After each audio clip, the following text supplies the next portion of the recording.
Toutes nos excuses pour ces quelques minutes de retard du démarrage de notre matinale de ce lundi 1er juin 2026. Et puis il est 7 heures, c'est l'heure de votre grande édition. À tout de suite les titres.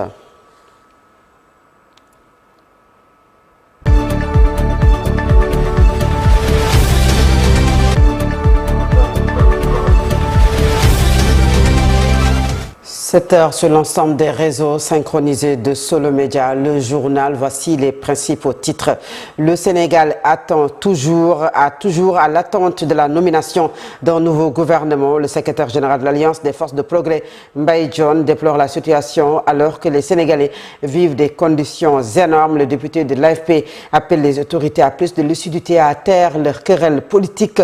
Vous l'entendrez dans cette édition. Le gouvernement du Sénégal a décidé de présenter la candidature du général d'armée aérienne Biram Diop, actuel ministre des Forces armées, à la présidence de la Commission de la Communauté économique des États de l'Afrique de l'Ouest, CEDEAO. Et puis nous parlons dans ce journal santé. La tension monte dans le secteur de la santé. La Fédération des syndicats de la santé a décrété 112 heures de grève avec rétention d'informations et boycott de la campagne nationale de vaccination. Le collectif dénonce le silence des autorités face à leurs revendications, appelle le gouvernement à ouvrir rapidement des négociations pour éviter une aggravation du climat social. L'Inter, le sport et la revue de la presse mettront un terme à cette édition.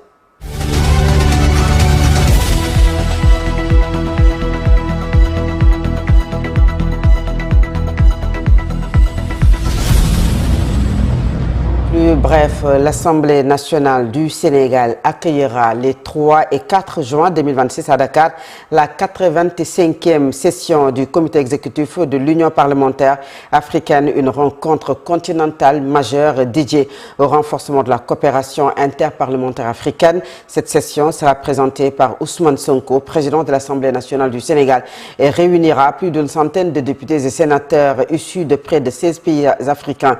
Les travaux porteront essentiellement sur le suivi de la mise en œuvre des décisions et recommandations adoptées lors des précédentes conférences de l'UPA.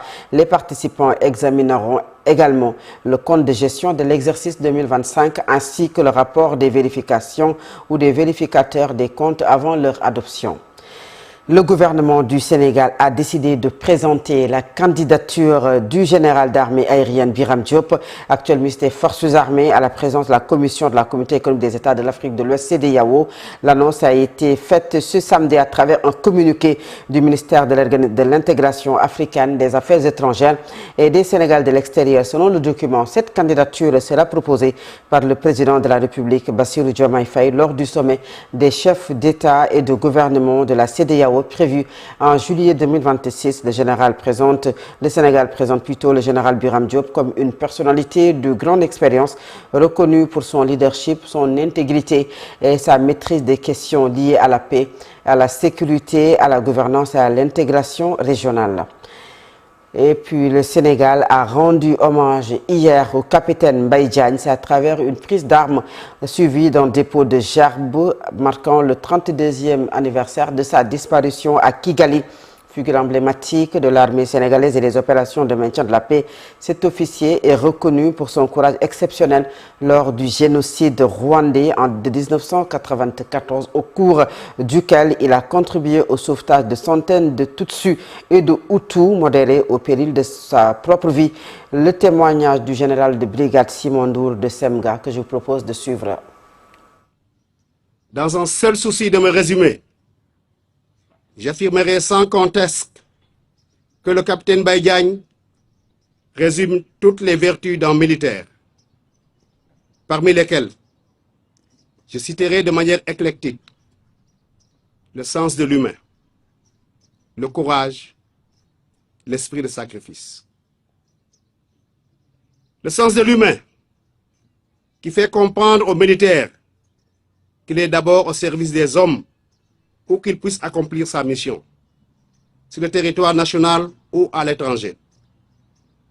Le parcours du capitaine Mbaye Diagne en a été une preuve, en Casamance d'abord, puis au Rwanda, où son sens de l'humain lui a taraudé la conscience au point qu'il ne pouvait rester comme un spectateur impuissant devant le drame de génocide qui s'est abattu sur une communauté innocente.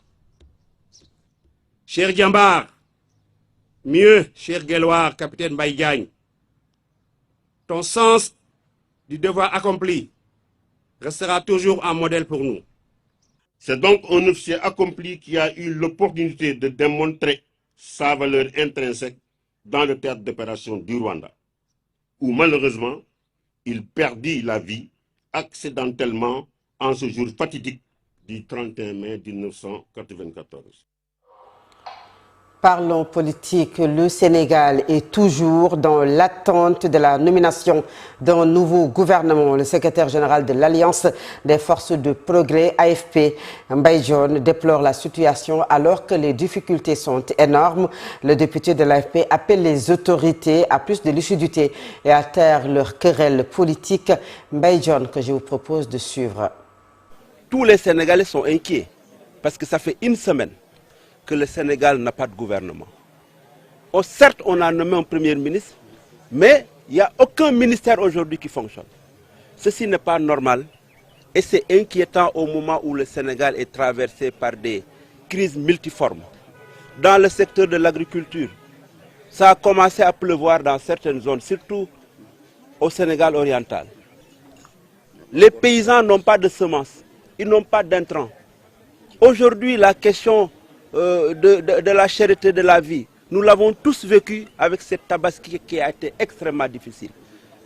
Les moutons sont restés parce que les Sénégalais ne les ont pas achetés, parce que le pouvoir d'achat ne le permet pas. La question sanitaire, elle est là, des épidémies sont en train de gagner certains pays. La question sécuritaire à l'est du pays avec les terroristes qui ont fini de gagner les frontières de notre pays. Voilà les priorités. C'est pourquoi quand nous voyons un pays n'a pas de gouvernement, au moment où on vient de lire que le président de la République a pris l'avion pour aller en Gambie, ça me pose problème. On les a élus pour régler les problèmes de ce pays, on ne les a pas élus pour une course pour 2029. Ils ont suffisamment le temps de s'occuper des priorités du pays, c'est l'appel que nous leur lançons. Les élections locales à venir, pour que l'AFP puisse conquérir le maximum de collectivités territoriales. C'est la mission que je me suis assignée avec le bureau politique qui m'accompagne et nous allons faire les 558 du communes, préparer les élections territoriales et si Dieu nous donne la victoire, préparer l'élection de 2029. En ce moment, PASTEF tiendra son premier congrès ordinaire au CICAD de Diamniadio, un rendez-vous présenté comme décisif pour transformer le mouvement né en 2014 en parti structuré capable de conduire la transformation historique du Sénégal dans un contexte à forte portée politique, dans un texte plutôt à forte portée politique et idéologique. Ousmane Sonko présente ce rendez-vous comme une étape décisive visant à transformer un mouvement de rupture en organisation durable, capable de porter le projet de souveraineté, de justice sociale et de transformation structurelle qu'il défend pour le Sénégal et pour l'Afrique. La commune de Ndiédiène est coupée du reste du monde à cause d'une route impraticable pendant l'hivernage, une situation qui entraîne un problème d'évacuation des malades et la multiplication des accidents mortels. Réunis au sein d'un collectif, les populations ont battu le macadam. C'est pour réclamer le bitumage du tronçon qui relie la commune de Ndiédiène au village de Lamaram. Je propose de suivre la réaction de Abdoulaye John, c'est le porte-parole. Il est au micro d'Ibrahim Khalil Djemé. Nous sommes là aujourd'hui réunis, tous les 58 villages de la commune de Ndiédiène, pour crier notre ras-le-bol, parce que trop c'est trop. Nous sommes des citoyens sénégalais, mais presque on est considérés comme des citoyens à part entière. Le problème que vit Ndiédiène est plus que catastrophique. Nous avons un problème d'infrastructure routière. La route qui relie Ndiédiène, Lamaram ne fait que 9 km seulement. Mais depuis des décennies, vraiment, nous avons noté des catastrophes ici au niveau de la route de Ndiédiène. Cette route impacte dangereusement sur le volet économique, sanitaire et même éducatif. Nous sommes à quelques jours de l'encablure, nous sommes à quelques jours de l'encablure de l'hivernage. Et vraiment, si la pluie tombe, Ndiédiène sera coupé du reste du monde. Personne ne pourra aller ou venir pour s'occuper de ces affaires. Et ça, c'est un problème que nous dénonçons. Tous les régimes qui se sont succédés nous ont promis le bitumage de cette route-là. Mais jusqu'à présent, rien. Et nous exigeons de ces autorités-là, en particulier le chef de l'État, le président Diomaye Diakhar Faye, de venir en aide à la population de Ndiédiène. Le problème de Ndiédiène, c'est la route. Le problème de Ndiédiène, c'est la route. Une fois cette route bitumée, Ndiédiène connaîtra un décollage. Dans le reste de l'actualité, la tension monte dans le secteur de la santé. La Fédération des syndicats de la santé F2S a décrété 72 heures de grève avec rétention d'informations et boycott de la campagne nationale de vaccination. Le collectif syndical dénonce le silence assourdissant des autorités face à leurs revendications et appelle le gouvernement à ouvrir rapidement des discussions pour éviter une aggravation du climat social. Je propose d'écouter le coordonnateur de la F2S, c'est Chersek. Il est au micro de Khalifa Ababakar Fall. Il y a eu la présence des autres départements ministériels, mais les ministres de ces départements ne sont pas là. Il y avait l'absence qu'on avait constatée aussi du ministère de l'Enseignement supérieur. Bon, cette rencontre pour nous a un aspect positif parce que ça a permis de reprendre les discussions. Et dans la reprise de ces discussions, ça nous a permis de faire le monitoring de l'état d'exécution des protocoles d'accord de 2022 et aussi de 2023, mais aussi le pacte de stabilité sociale qui a été signé par le gouvernement le 1er mai 2025. Mais ce que nous avons constaté, qu'il n'y a pas eu d'avancée significative. C'est vrai, nous saluons en tout cas des promesses fermes de la part du gouvernement et du ministre de la fonction publique d'aller dans le sens d'un comité technique pour finaliser les discussions afin de signer un protocole d'accord au plus tard au début du mois de juillet. Bon, les points sur lesquels réellement nous n'avons pas encore eu des résultats, c'est relatif à l'indemnité de logement. Même eux, ils ne connaissaient pas vraiment le problème.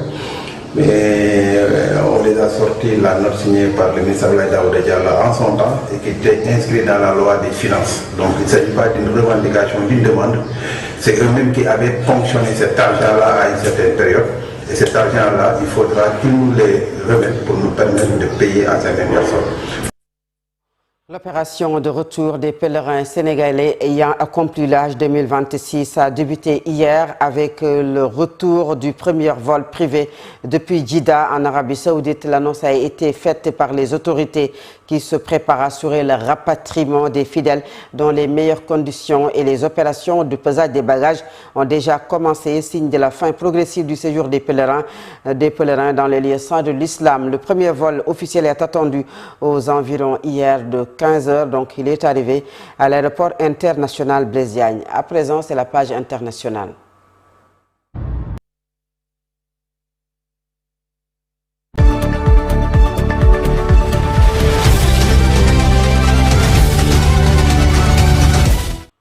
L'actualité internationale nous mène en Éthiopie où ce 1er juin 2026, des millions d'Éthiopiens se rendent aux urnes partout dans le pays pour les élections législatives qui consacreront l'élection du Premier ministre excepté au Tigré, région du Nord ravagée par une guerre achevée en 2022 où le scrutin n'aura pas lieu.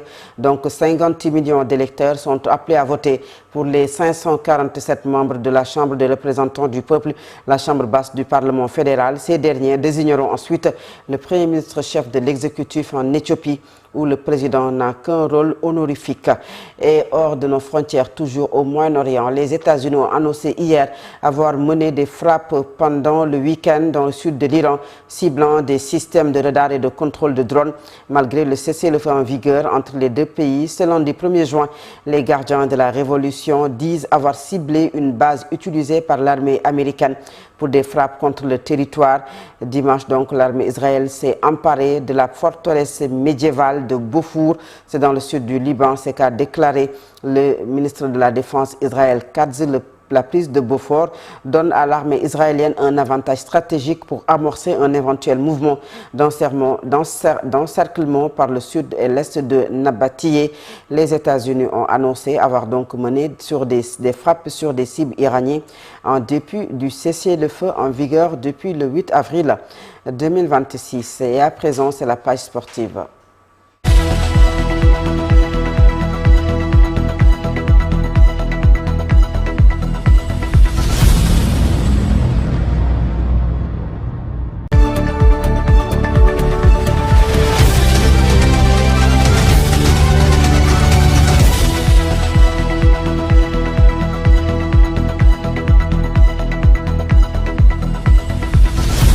En sport, nous recevons sur ce plateau Lamine Senghor. Bonjour. Merci. Bonjour à vous, Fatou Abdoulaye. Bonjour à toutes et à tous et bon début de semaine.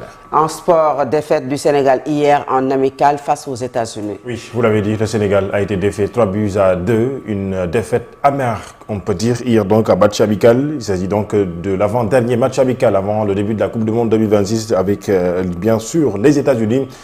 Et Pape Thiaw, le coach de l'équipe nationale du Sénégal, revenant sur cette défaite des Lions en conférence de presse d'après-match, a dit, je cite, « Les États-Unis ont réussi à mettre en difficulté le Sénégal. On avait vraiment des problèmes sur leur phase offensive. » En quelque sorte, donc, Pape Thiaw a affiché que, bien sûr, leur plan de jeu a bien fonctionné, bien plus que celui du Sénégal. Pape Thiaw, que je vous propose d'écouter hier, sa réaction après le match en conférence de presse d'après-match.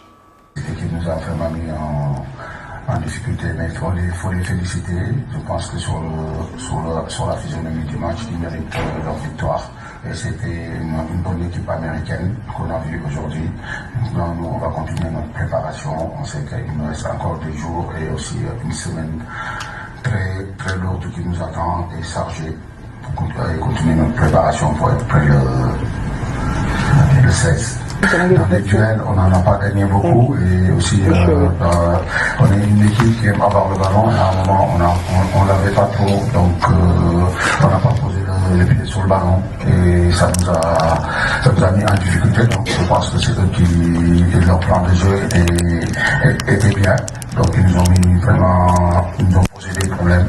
Donc il y a des moments où on les a résolus, mais après derrière quand on est revenu au score, c'est allé mieux. Après, quand on reprend encore notre but, ça n'a pas été facile, mais voilà, comme je l'ai dit, c'est un match.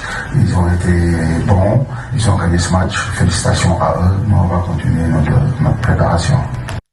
Vous venez à l'instant d'écouter le coach de l'équipe nationale du Sénégal, Pape Thiaw, qui a montré, bien entendu, donc, que malgré la défaite, les Lions du Sénégal vont rester focus sur l'essentiel et bien débuter le match prochain, notamment donc face à l'équipe de l'Arabie Saoudite. Ce sera donc le 9 juin, le dernier match amical, avant bien sûr d'entamer cette Coupe du Monde. Le premier match des Lions sera face à la France le 16 juin.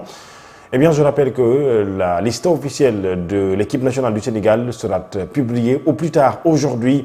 Et bien entendu, donc à partir de minuit, Pape Thiaw devra déposer la liste des 26 joueurs retenus pour cette Coupe du Monde 2026, puisque je rappelle, Pape avait donc à sa disposition 28 joueurs, même si il y a toujours donc certains joueurs qui n'ont pas encore rejoint la tanière à l'image de Antoine Mendy ainsi que Yervan Diouf. De l'autre côté, Ismaïla Sarr et Ibrahima Mbaye, le jeune Parisien qui a célébré hier la victoire, le doublé, le back-to-back du Paris Saint-Germain au Parc des Princes. Je rappelle, le Paris a remporté la Ligue des Champions saison 2025-2026 face à Arsenal. Et la Ligue 1 du Sénégal, notamment donc le championnat national, la dernière journée va se jouer au plus tard, donc ce jeudi.